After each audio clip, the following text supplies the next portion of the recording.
अनुराग भदौरिया जवाब दीजिए। के जी आ रहा हूं। अनुराग भदौरिया, मेरे को दिखाने की जरूरत नहीं। अनुराग भदौरिया कोई काउंटर। रशीदी जी, हाँ रशीदी, पहले बात तो ये आस्था की डुबकी है, और जब हम आस्था की डुबकी लगाते हैं तो मेरी जिम्मेदारी बन जाती, जो सरकार हो हम आप सुरक्षित रहे।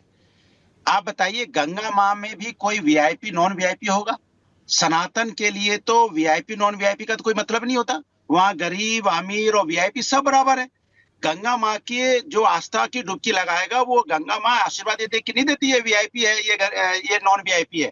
जो वीआईपी कल्चर वहां पैदा हुआ, और जो लोग वहां जो नॉन वीआईपी थे, जो आस्था को पैदल चलना पड़ा वहां किलोमीटर तक, तो इसकी जिम्मेदारी कौन लेगा? भाई आपने वीआईपी कल्चर क्यों पैदा कर दिया? कम कम आस्था की जगह तो वीआईपी कल्चर नहीं होना चाहिए ना।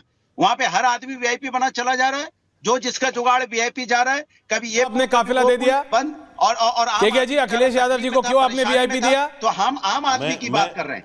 वीआईपी कल्चर नहीं होना चाहिए। धर्म की जगह कोई वीआईपी कल्चर नहीं होना चाहिए। आ रहा हूं के जी आ रहा हूं। धर्म का वीआईपी कल्चर से कोई आ रहा हूं रशीदी जी, बोलिए। वीआईपी कल्चर क्यों है? बंद होना चाहिए वीआईपी कल्चर। हाँ, हमारे लिए गंगा माँ के सामने हम सब बराबर हैं। बोलिए बोलिए बोलिए। रोहित आ रहा हूँ। हर व्यक्ति पैदल जाएगा। अनुराग जी एक चीज बताइए मुझे। गंगा माँ उसको आशीर्वाद देगी। अनुराग चुप होकर सुनिए। रोहित एंड रिजवी जी, भदौरिया साहब सुनिए। भदौरिया साहब सुनिए। गंगा माँ के जब आपने महाकुंभ कराया था आजम खान के नेतृत्व में, सुनिए, अरे सुनिए तो सही भाई। मैं जो बोला उसका जवाब। जब आपने आजम खान के नेतृत्व में महाकुंभ कराया था, क्या अखिलेश यादव या मुलायम सिंह यादव ने पूरे मजमे में जाकर डुबकी लगाई थी? आप मुझे इतना बता दीजिए। मैं जवाब दे दूं? अरे भाई, जो वीआईपी है वो तो वीआईपी रहेगा ना। अरे भाई, आप उसको मजमे में कैसे जाके घुसा सकते हैं? गंगा माँ के दरबार में थोड़ी वीआईपी होगा। बहुत सारे रीजन है, जो वीआईपी कैसे सब मजमे में घुसा सकते हैं? नहीं, आप कैसी बातें कर रहे हैं? वीआईपी गंगा माँ के लिए, और जहाँ प्रभु होता है उसके सामने कोई वीआईपी नहीं होता। सब बराबर होते हैं, सब समाप्त होते हैं। अखिलेश यादव अनुराग भदौरिया जी, ये आप बोलने से पहले जरा सोच लेते। प्रभु के सामने ये आप बिल्कुल, कोई वीआईपी नहीं। आपके नेता भी गए थे पूरे काफिले के साथ। 18 गाड़ियां चलती है उनके साथ आज भी, प्रोटोकॉल है वो नहीं तो उनको 18 गाड़ियां चलती हैं अखिलेश जी के साथ आज भी। अरे वहाँ पूर्व सीएम है उत्तर प्रदेश के, नहीं पूर्व सीएम है उत्तर प्रदेश के बनाया है अनुराग भदौरिया जी। ये सब बोलने से पहले सोचना चाहिए। मुख्यमंत्री, ये सब बोलने से पहले सोचना चाहिए। अखिलेश जी के साथ भी चलते हैं। अखिलेश जी को भी वीआईपी प्रोटोकॉल दिया, फॉर्मर सीएम का प्रोटोकॉल दिया। अनुराग भदौरिया, बोलना आसान है। अरे कितने पूर्व मुख्यमंत्री, उनको गिन लो, वहां तो रोज वीआईपी कल्चर रहता था। क्या बात कर रहे हैं आप? कितने पूर्व मुख्यमंत्री है इस देश के अंदर में? तो फिर वहां रोज वीआईपी कल्चर, पूरा वीआईपी कल्चर चल रहा था वहां पे। अच्छा, वीआईपी कल्चर एक तरह का वहां का फैशन बन गया था। अच्छा, और आप कह रहे हैं आम आदमी। रोहित, रोहित आप वहां कितने दिन थे? ठीक है, के जी आ रहा हूं। के जी आ रहा हूं। के दादा आ रहा हूं। दादा आ रहा हूं। दादा सबको के जी आ रहा हूं प्लीज 30 सेकंड्स। के जी आ रहा हूं 30 सेकंड्स। के जी 30 अच्छा लाइए के शर्मा को। क्या बोल रहे हैं के जी? सबको मौका दे रहा हूं, अभी डिबेट खुली नहीं है। बोलिए के जी। देखिए, मैं केवल इतना कहना चाह रहा हूं। देखिए, सबने देखा उस दृश्य को जो अखिलेश यादव गए थे, किस तरह 250 रुपए की पानी की बोतल से पानी पी रहे हैं और वीआईपी कल्चर की बात कर रहे हैं। अनुराग भदौरिया, आपको तो ऐसा मैं आपको घेर सकता हूं ना। एक मिनट। हाँ, भरा हुआ पानी है। सुनिए प्रभु। ऐश्वर्या जी बोलिए वाले थोड़ी है। ऐश्वर्या जी मेरी बात कहने दीजिए। बोलिए। देखिए, राष्ट्रपति महोदया का एक प्रोटोकॉल है, राष्ट्रपति पता है के जी प्रोटोकॉल है, जी वो पता है, प्रधानमंत्री जी का एक प्रोटोकॉल है ना। उनको तो सुरक्षा देनी ही है, वही लोग। अरे भैया, अखिलेश यादव को भी दिए के शर्मा जी पॉइंट और भी करना चाहता हूं। नहीं पॉइंट टेकन। के जी आ रहा हूं, 2 मिनट बाद everyone down. Thank you very much Rohit. के जी आ रहा हूं, समझ गया मैं आपकी बात। अनुराग भदौरिया प्लीज, जब मैं आपको घेर लेता हूं तो आप ये बोलते हैं 250 नहीं, वो कम से कम 600-700 रुपए की पानी की बोतल है जिससे आप पी रहे हैं पानी। मेरे को ब्रांड भी समझ आ गया, ले नहीं रहा हूं। 800 रुपए की पानी की बोतल से पानी पीने वाले वीआईपी कल्चर की बात करें, यही क्या समाजवाद है? Now relax. Rohit and Rizvi ji on air, ये दो बोले नहीं है। Rohit and Rizvi ji on air. Rohit बोलिए। रोहित बोलो। जाकी रही भावना जैसी, प्रभु मूरत दिन देखी तैसी। जैसी भावना समाजवादी पार्टी सफाई परिवार की होगी और जैसी भावना इटली के नाती राहुल गांधी की पार्टी की होगी, वैसा फल उनको मिलेगा।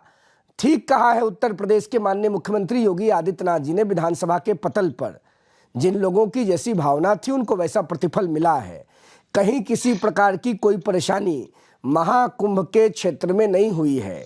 और ये जो वीआईपी कल्चर की बात समाजवादी पार्टी के नेताजी कर रहे हैं, इनसे पूछिए ना, जब इनके नेता गए थे बैंड बाजा बारात लेके तो इनका वीआईपी कल्चर कहाँ चला गया था? सफरी में रुक गया था क्या नेशनल हाईवे पर?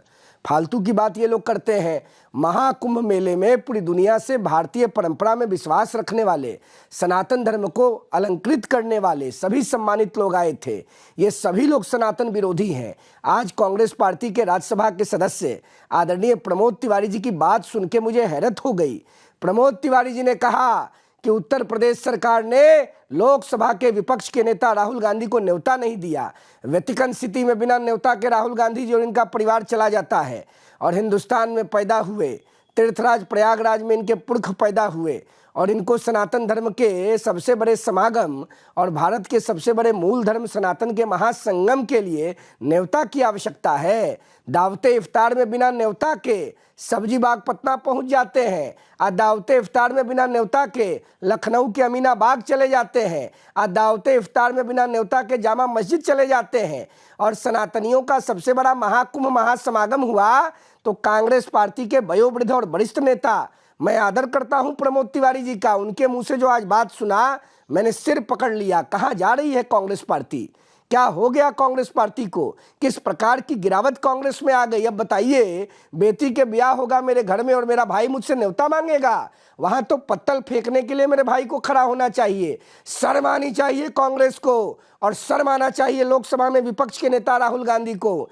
इनके ननिहाल से लोग आ गए कुंभ मेला घूमने के लिए और राहुल गांधी के पीठ पर जू नहीं रहेगा। राहुल गांधी जी चिंता मत कीजिए, देश की जनता मरहम लेके बैठी हुई है। बड़ी दुर्गति होने जा रही है आने वाले चुनाव में। ओके रोहित, सब समझ गई है। और नहीं, आपको लगता है कि बीजेपी राजनीति कर रही है कि विपक्ष? रोहित आ रहा हूं वापस, के जी आ रहा हूं। हाँ बोलिए। मैं साजिद रशीदी जी का भी जवाब दूंगा। हाँ दीजिए रशीदी जी। सबसे पहले मैं भी ओनली कहना चाहता हूं। हाँ बोलिए। Only 3 people. मुझे बड़ी खुशी हुई इस बार कि 66 करोड़ लोग कर लो भैया प्रयागराज में पहुंचे और एक भी पत्थर नहीं चला। एक भी पत्थर नहीं चला वहां पे। वहां पूरी तरह शांति रही। ये लोग कह रहे हैं अमन रहा, बड़ा अच्छा लगा। इसके अलावा वहां भाईचारा दिखा, मेरा सीना चौड़ा हो गया। वहां मुसलमानों ने अपने अपने घरों को खोल दिया, मेरा सीना चौड़ा हो गया। वहां मस्जिदों के इमामों ने आगे आकर के जितने श्रद्धालु थे उनको खाना खिलाया, पानी पिलाया, मुझे बड़ा अच्छा लगा। इतनी अच्छी व्यवस्था। तो फिर मैं उम्मीद करता हूं कि जो पूरे देश में पत्थर चल जाता है छोटे छोटे जुलूसों में, अब नहीं चलेगा। और ये जो चलता है अब लग रहा है कि साजिश के तहत होता है, साजिश के तहत चलाया जाता है। वरना इतना बड़ा प्रयागराज, इतनी बड़ी भीड़, लेकिन कहीं कोई अफरा तफरी नहीं, कहीं कोई। एक मिनट। नंबर एक आपके बीच में कोई नहीं बोला। ये भाईचारा पूरे देश में अब दिखना चाहिए और किसी तरह की राजनीति नहीं होनी चाहिए। भाईचारा भारत में जिंदा है, कम से कम ये चीज प्रयागराज से साबित हुई। नंबर 1। नंबर 2, अब तकलीफ की बात की अपोजिशन राजनीति कर रहा है। साजिद रशीदी साहब को बहुत प्रेम आ गया भाजपा सरकार पे। और ये देखे कुंभ पे कोई सवाल नहीं उठाता साजिद साहब, लेकिन आप भी हज भेजते हैं लोगों को हज पे। हाँ, आप हज पे भेजते हैं लोगों को।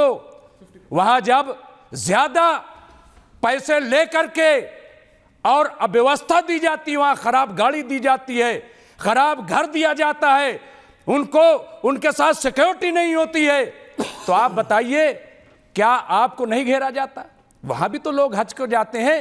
लेकिन जब पैसे आप ज्यादा लोगे और उनको सही से अरेंजमेंट नहीं करोगे तो क्या सवाल नहीं उठेगा? सवाल उठेगा। बात यह नहीं है कि अकीदत में आए हैं तो कुछ भी हो जाए। अगर रोते हुए लोग दिखते हैं वहां पे, आंसू बहाते हुए, जिसका भाई चला गया रोएगा नहीं? जिसकी बहन वहां खो गई रोएगा नहीं? हाँ, जिसका बाप मारा गया वो रोएगा नहीं? और आप कहोगे सवाल क्यों उठा रहे हो?